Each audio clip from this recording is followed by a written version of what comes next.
यहाँ पे सुशांत भैया को जस्टिस के लिए आई हूँ और ये पुलिस वाले अंकल हमारे साथ ऐसा व्यवहार कर रहे हैं, मतलब हम यहाँ पे कुछ और करने आए हैं।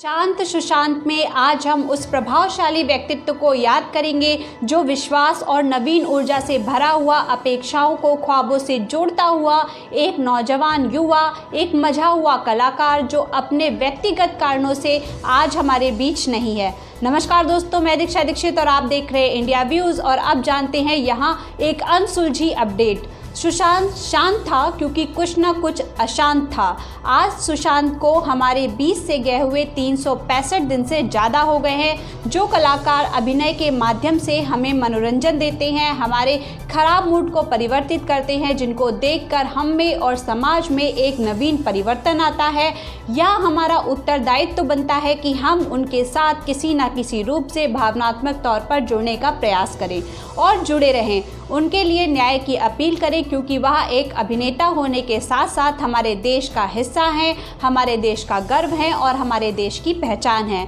अब हम आपको बताते हैं कि आखिर सुशांत केस में क्या चल रहा है और प्रशासन की कार्यवाही कहां तक पहुंची है।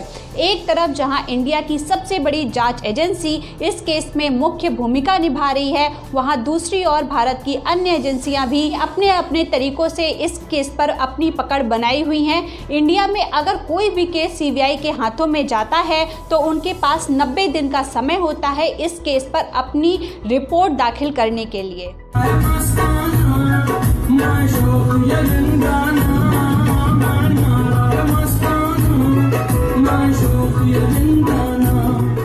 शांत केस में सीबीआई के पास अब सिर्फ दो ऑप्शन है, या तो सीबीआई चार्जशीट दाखिल करे या क्लोजर रिपोर्ट को तैयार करे। अधिकतर केसों में यही दो विकल्प सीबीआई के पास बचते हैं। सुशांत सिंह राजपूत के केस में चार्जशीट 302 के अंतर्गत नहीं आती है, क्योंकि यह हत्या का नहीं बल्कि आत्महत्या का मामला है।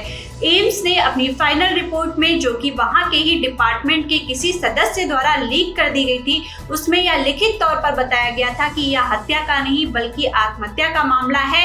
सीबीआई ने अपनी चार्जशीट को लीक नहीं होने दिया था और उन्होंने इसको कोर्ट में पेश किया था, लेकिन सूत्रों के मुताबिक सीबीआई की चार्जशीट में कुछ भी विशेष नहीं निकल कर आया था। हम आपको बता दें कि इंडिया में आज तक जब से सीबीआई का गठन हुआ है तब से सीबीआई ने कोई भी अमेंडमेंट ऑफ सुसाइड का केस नहीं जीता है, ना ही वो अभी तक इसमें किसी भी प्रकार की कोई सफलता प्राप्त कर पाई है।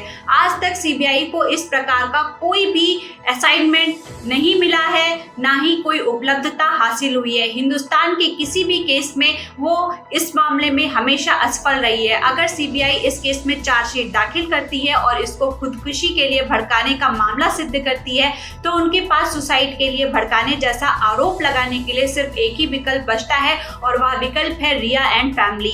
हम आपको बता दें कि 14 जून 2020 को जब सुशांत ने सुसाइड अटेम्प्ट किया, उस समय रिया वहां पर मौजूद नहीं थी। कैफियत पूछो कभी तो कैफियत पूछो, तुम्हारे बिन दीवाने का क्या हाल है। छाए उदासी लतीफे सुनाकर तुझको हंसावेंगे हम, हंसते हंसाते यूं ही गुनगुनाते चल देंगे 4 कदम। 14 जून 2020 को सुशांत ने सुसाइड अटेम्प्ट किया। उसके एक सप्ताह पहले ही रिया चक्रवर्ती उनका घर छोड़कर जा चुकी थी और दोनों के बीच किसी भी तरीके की कोई भी बातचीत किसी भी माध्यम से नहीं हुई थी। इसलिए प्रत्यक्ष तौर पर रिया चक्रवर्ती के खिलाफ कोई भी सुसाइड के खिलाफ भड़काने जैसा केस नहीं बनता है, क्योंकि इस मामले में आपको सस्पेक्ट के साथ विक्टिम का डायरेक्ट कनेक्शन या डायरेक्ट लिंक दिखाना होता है। और सीबीआई ने जो अपनी चार्जशीट रेडी की है उसमें वह कोई भी डायरेक्ट कनेक्शन रिया चक्रवर्ती और सुशांत की डेथ के बीच में नहीं जोड़ पाई है। इसलिए अब सीबीआई के पास केस क्लोजिंग के अलावा दूसरा कोई ऑप्शन नहीं बच रहा है और संभवतः इस केस में केस क्लोजिंग जैसा रिजल्ट ही हमको देखने को मिल सकता है। हम आपको बता दें कि सुशांत की पूर्व पार्टनर रही अंकिता लोखंडे ने अपने इंस्टाग्राम अकाउंट के जरिए उनकी पुण्यतिथि पर कुछ फोटोज और वीडियोस को अपडेट कर उनको याद किया है और श्रद्धांजलि दी है। इसी प्रकार की अन्य जानकारियों के साथ जुड़ने के लिए बने रहिए हमारे साथ और देखते रहिए इंडिया व्यूज। नमस्कार।